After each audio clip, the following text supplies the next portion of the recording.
Hello everybody, welcome back to the channel. If you're new here, my name is Emma and I've been an English tutor for the better part of 5 years. This is the third and final part of a 3-part series on how I lesson plan. The first video is on my 3 favorite resources to pull material from when I teach. The second video is about how I structure my conversational lessons. So if you haven't checked those videos out, I would suggest that you check it out. Linked right there or down in the description box. Otherwise, let's get straight into it on how I lesson plan for academic English. I actually started teaching English mostly through test prep, through IELTS, which is an English proficiency test that a lot of non-native speakers take in order to prove their proficiency to go abroad for studying or for working. So for me, my definition of academic English is test prep for school, for passing standardized exams. And the goal for teaching academic English is to teach test prep technique or building up your English foundation to a point where you can apply test prep technique and with a specific timeline to adhere to. We're not just learning language skills anymore, we're also coupling it with thinking skills, critical thinking, logic, all that good stuff. For these classes, I usually teach a minimum of 2 hours, sometimes 2.5 depending. Some students can actually sit through the whole 2.5 hours, and when I ask them like if they need a break, they're like, no, let's just sit here and continue studying for all of 150 minutes. Props to my students. For the first 15 minutes, I will conduct a review of the previous lesson's material, some sort of discussion based on that material, or I would check their homework. When we're doing discussion, the main goal here is so that the student works on their speaking reflexes. And we focus on how well they're able to implement the vocab and the material that we covered in the previous lesson. I will do minimal correction on grammar and pronunciation. And this is basically the space, the time when the student can just speak and build their confidence. For the next 15 minutes, I will have a grammar or pronunciation focus section. And this is where we isolate certain skills. I will pick specific grammar points or pronunciation sounds that the student needs to work on. And this is where I am very liberal with my corrections. Right, so you kind of get the idea. There is a time where you don't correct the student, you just give them the space to express themselves. And then there is a time to correct them heavily. And having this kind of like separated into 2 different segments allows the student to not get emotionally hurt so much when you're doing corrections, because they know that this time frame right now is specifically dedicated to correction. And you don't like block them in their speech as much during the first 15 minutes of discussion. Now we've reached the core of the lessons. And the first option, if we're working to build up our English foundation, I will use LinguaHouse. This is a website where I pull a lot of academic worksheets from, and they are complete with warm-up exercises, vocabulary exercises, reading, writing, listening, and a lot of the times they actually build their lessons out based on TED Ed videos, proper academic material. According to legend, the ancient Roman statesman Cincinnatus was plowing his fields when news arrived that the Equi, Rome's powerful enemy to the east, had invaded.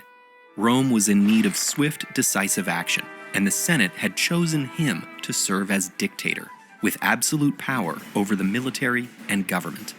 Cincinnatus set down his plow, took control, and, in a matter of weeks, saved Rome.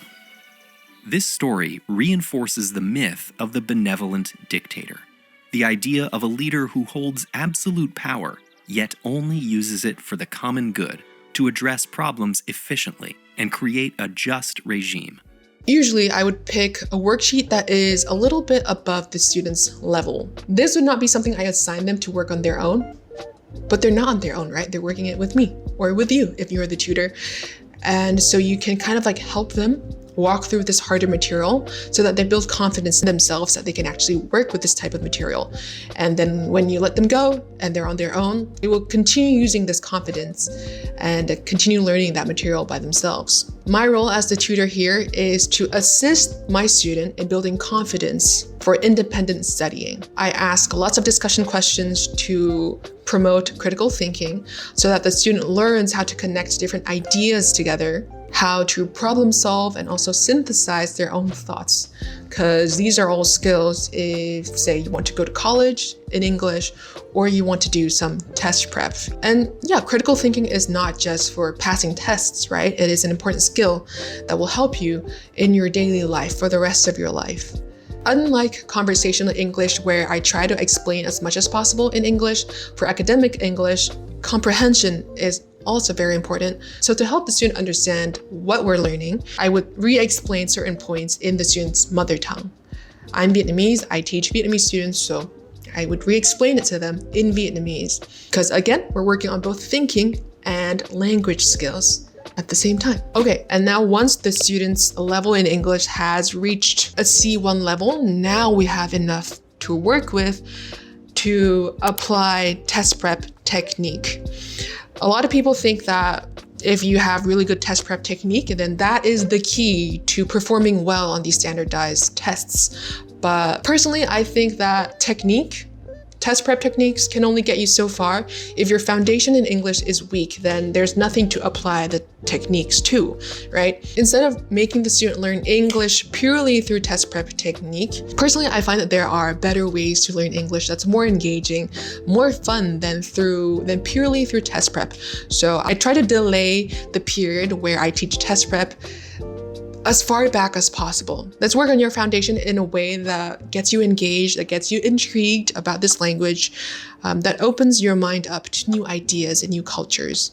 And once we get you to a self-sufficient point in English, then we can apply test prep in a minimal amount of time so that you don't end up being scared of test prep and as a result, English as well. The second option for the core of my lesson is teaching specific test prep skills and/or drills.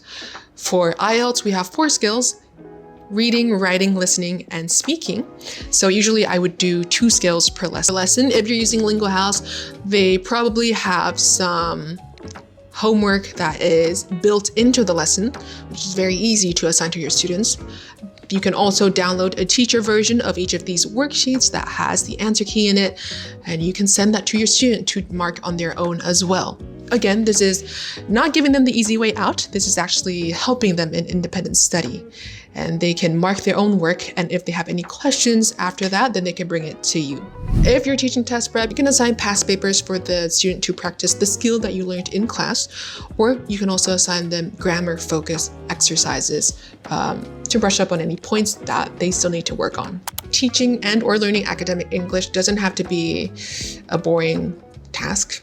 It can be pretty fun if you are able to pull the right material. Like, of course, the lesson will be presenting new material to your students, but what brings the lesson to another level, I think, is when the tutor also learns something new from this material that they're teaching. You could be teaching new material, or if you're teaching the same material, maybe you find a slightly different approach.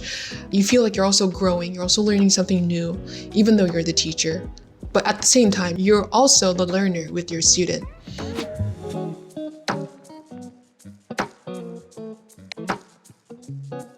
Not only are we learning language skills, but also critical thinking skills, and both of these together will prepare the student not only for their test, but also for the rest of their lives. So that is all for this video. If you have not checked out my other 2 videos in this series, the first on resources, the second on how I built out my conversational English lessons, be sure to check them out right over there.